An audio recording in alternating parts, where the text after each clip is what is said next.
بسم اللہ الرحمن الرحیم۔ السلام علیکم اسٹوڈنٹس، امید کرتا ہوں کہ آپ سب لوگ خیریت سے ہوں گے اور خوش ہوں گے۔ تو بچوں، کلاس 10 اسلامیات ہم نے سٹارٹ کی ہوئی ہے، تو آج اس کا باب دوم ایمانیات و عبادات کا سبق نمبر 3 عقیدہ آخرت، اس کے MCQs، شارٹ کوسچن اور لانگ کوسچن ہم نے ڈسکس کرنے ہیں۔ تو بچوں، ہمارے پاس ہے سب سے پہلے سوال نمبر 1، مناسب ترین جواب پر ٹک کا نشان لگائیں۔ تو بچوں، آخرت کے معنی ہیں، تو یہ سبق کے شروع میں لکھا ہوا ہے کہ آخرت کے معنی ہے بعد میں آنے والی چیز، الف آپشن اس کا درست ہے۔ دوسرا MCQ ہے بچوں، میزان پر کیا کام ہوگا؟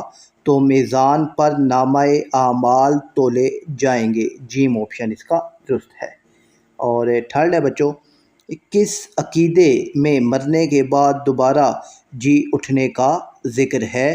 تو یہ عقیدہ آخرت، دال آپشن اس کا درست ہے۔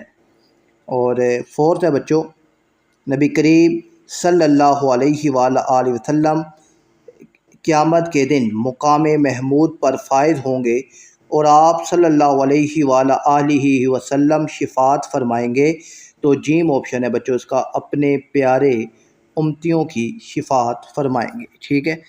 اور یہ اب میں آپ کو اگر دکھاؤں تو یہ یہاں پر ہے بچوں ہمارے پاس، قیامت کے دن مومنوں کے لیے امید اور خوشخبری کا بھی باعث ہوگا۔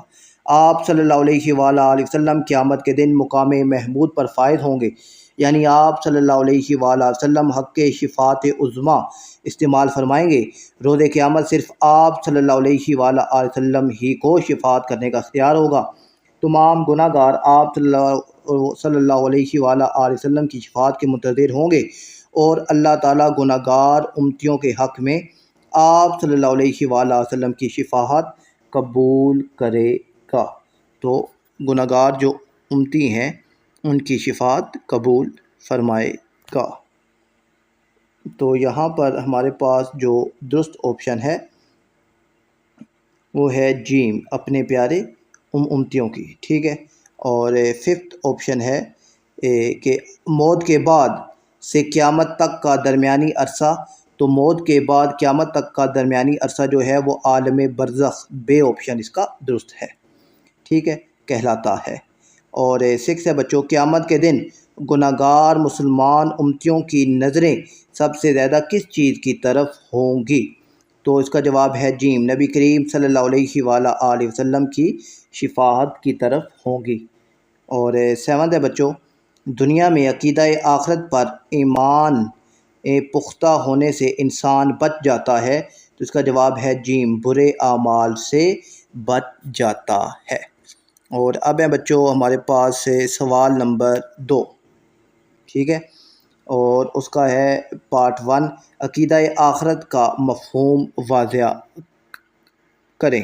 تو عقیدہ آخرت کا مفہوم جو ہے بچوں جہاں سے سبق سٹارٹ ہوتا ہے یہاں پر موجود ہے، ٹھیک ہے، کہ آخرت کے معنی ہے بعد میں آنے والی چیز۔ آخرت کے مقابلے میں دنیا کے معنی ہے قریب والی چیز۔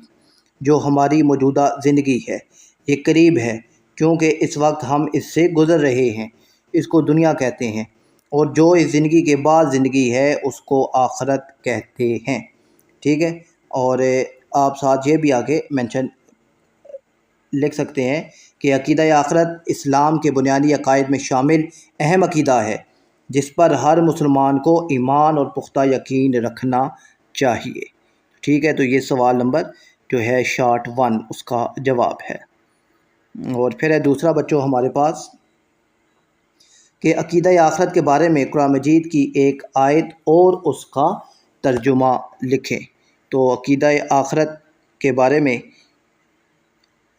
قرآنی آیت آپ یہ بھی لکھ سکتے ہیں کہ پھر یقیناً تم اس کے بعد مرنے والے ہو، پھر بے شک تم قیامت کے دن اٹھائے جاؤ گے، ٹھیک ہے نا۔ یہ عالم برزخ ہے کہ لغوی اعتبار سے برزخ دو چیزوں کے درمیان روک یا آڑ کو کہتے ہیں۔ اور پھر ہے یہاں پر ہمارے پاس یہ جو آیت ہے یہ والی آیت آپ بے شک یاد کر کے آپ لکھ دیں کہ اور اس دن سے ڈرتے رہو جس میں تم اللہ کی طرف لوٹائے جاؤ گے۔ تو یہ آپ نے آیت لکھنی ہے دوسرے شارٹ کوسچنس میں۔ پھر ہے بچوں ہمارے پاس تھرڈ شارٹ کوسچن ہے، عقیدہ آخرت کی ایک عقلی دلیل پیش کریں۔ تو عقیدہ آخرت کی ایک عقلی جو دلیل ہے، یہاں پر یہ ہیڈنگ ہے بچوں آپ کے پاس پوری، کہ عقیدہ آخرت کے دلائل۔ تو اس میں آپ یہ بات، یہ جو ہے پوائنٹ نمبر 2، یہ تھرڈ کا جواب ہوگا کہ اب یہ اس بات کو کیسے مانا جا سکتا ہے کہ اچھے اور برے کام کا ایک ہی نتیجہ ہو۔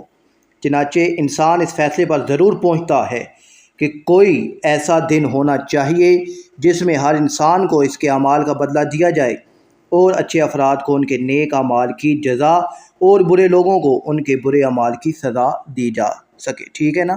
اب ایک بندہ اچھے کام کرتا ہے اور ایک برے کام کرتا ہے تو دونوں برابر نہیں ہو سکتے۔ ٹھیک ہے؟ تو یہ عقلی دلیل ہے کہ عقل بھی اس چیز کو نہیں مانتی۔ فورتھ ہے، مقام برزخ سے کیا مراد ہے؟ تو مقام برزخ بچوں آپ کے پاس پوری ہیڈنگ موجود ہے، اور یہ ہیڈنگ ہے جی یہ یہاں پر۔ ٹھیک ہے؟ برزخ لغوی اعتبار سے برزخ دو چیزوں کے درمیان روک یا آڑ کو کہتے ہیں۔ شریعت کی اصطلاح میں اس سے مراد موت کے بعد سے قیامت تک کا درمیانی عرصہ ہے۔ مرنے کے بعد تمام جن و انس حسب مراتب برزخ میں رہیں گے۔ ٹھیک ہے؟ قرآن مجید میں ارشاد ہے کہ جس کا ترجمہ ہے کہ پھر یقیناً تم اس کے بعد مرنے والے ہو، پھر بے شک تم قیامت کے دن اٹھائے جاؤ گے۔ تو یہ عالم برزخ ہے کے بارے میں آپ نے لکھنا ہے۔ اور پھر ہے بچوں ہمارے پاس ففتھ ہے، قیامت کے دن حوض کوثر کی کیا اہمیت ہوگی؟ تو حوض کوثر کی اہمیت یہ بھی ہیڈنگ موجود ہے بچوں، یہ ہے کوثر کے لفظی معنی بہت زیادہ بلائی کے ہیں۔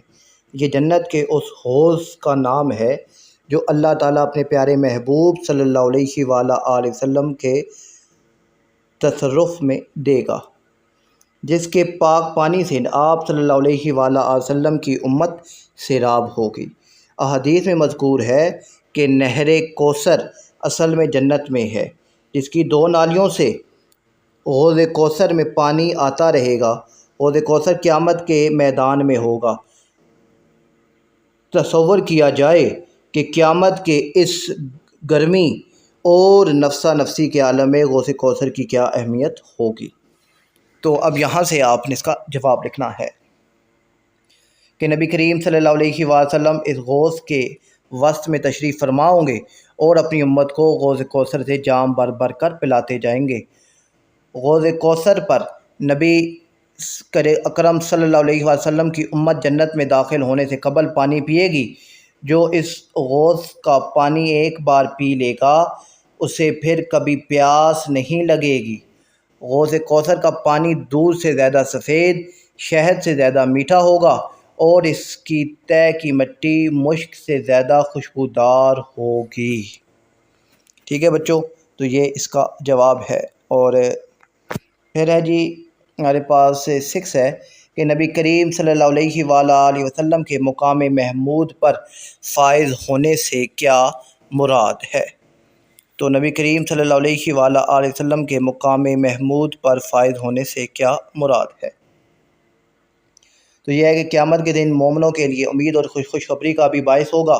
آپ صلی اللہ علیہ وآلہ وسلم قیامت کے دن مقام محمود پر فائز ہوں گے، یعنی آپ صلی اللہ علیہ وسلم حق کے شفاعت عظمیٰ استعمال فرمائیں گے۔ تو یہ مقام محمود پر فائز ہونے کا مطلب ہے یا کیا مراد ہے۔ پھر 7 ہے بچوں آپ کے پاس کہ شفاعت رسول صلی اللہ علیہ وآلہ وسلم سے کیا مراد ہے اور کون لوگ اس سے فیضیاب ہوں گے؟ تو اس کا جواب بھی بچوں اسی پیراگراف میں موجود ہے کہ جہاں پر روز قیامت صرف آپ صلی اللہ علیہ وآلہ وسلم کو ہی شفاعت کرنے کا اختیار ہوگا۔